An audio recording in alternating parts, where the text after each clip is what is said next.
2023 IBO Triple Crown's first leg was held at Pipestem Resort and State Park. With gorgeous rolling hills, it made for beautiful views and tough conditions with shadows and sunspots for both field and 3D targets. Archers dialed in on the Morel practice bags and scoped the midway with plenty of vendors on hand. Reinhardt, Center Shot, True Ball Excel, Gold Tip, and the Lancaster trailer for the last minute items. Kicking off the week, archers hit the hills in the field event and others took to the ABB Helix-sponsored Hunter Defense practice range. Even the practice range was no joke for a warm-up, as many found out if they were ready or what they needed to work on. The field rounds were a hit as arrows flew through the trees.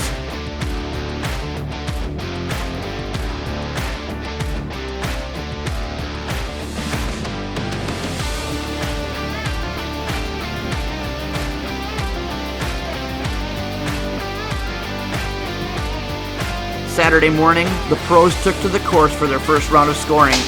Tim Gillingham came out day one looking to take charge, but Jamie Juilliard had other plans. Sharon Wallace on the women's side set her sights on 11 rings while Levi Morgan came to play, finding himself trailing Dan McCarthy and day one leader Joseph Goza. Archers saw things a little different and sometimes upside down with targets, but that didn't stop them from putting arrows where they needed.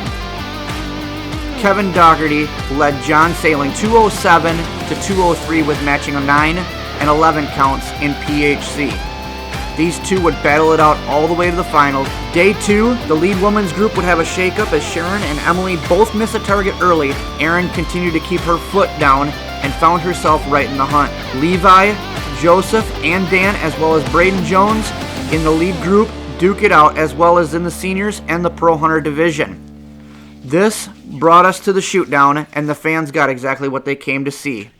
Leading things off in the shootdown, PHC saw Kevin Dougherty stay on top with John Sailing right behind him as they closed out on their final arrow, with Chris Dake rounding out your podium. In the senior division, the Hammer came out on the top spot after round 2, and despite disappointing himself on the last arrow, he wrapped it up with a 457 and 19, followed by Harold Kogar at 450 and 16, and Jamie Juilliard at 447 with 22.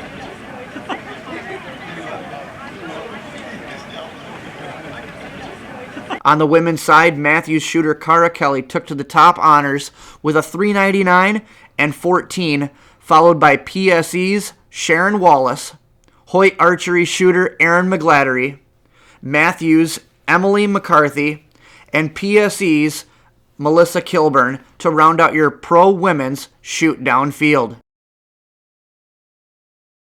Melissa, Aaron, Sharon, and Emily pushed and pushed, but even despite an early 8 in the finals, Cara just had too much and picked up the win, and then her son to round out her weekend. In PMR, Dan McCarthy came out with a 420 and 22 11s, while Joseph Goza, Jacob Sluzars, Levi Morgan, and Chris Hacker brought in the 5th and final shooter spot for the final shootdown. Arrows flew straight and scores jumped, but in the end, Hacker and Morgan just missed the podium behind Sluzars in 3rd place and Dan's best friend Joseph Goza in 2nd. This meant Dan just rolled on for the win. Finishing out with a 475 and 26 11s, Joseph Goza took the 2nd honor with 469 and 24 11s, while Sluzars rounded out the podium at 467 and 21. Coming up in just a few days, the 2nd leg in the IBO Triple Crown in Franklin, Pennsylvania. June 16 through 18, archers will set foot on a beautiful facility at 2 Mile Run County Park. Be sure to stay tuned as we bring photo and video coverage from the event.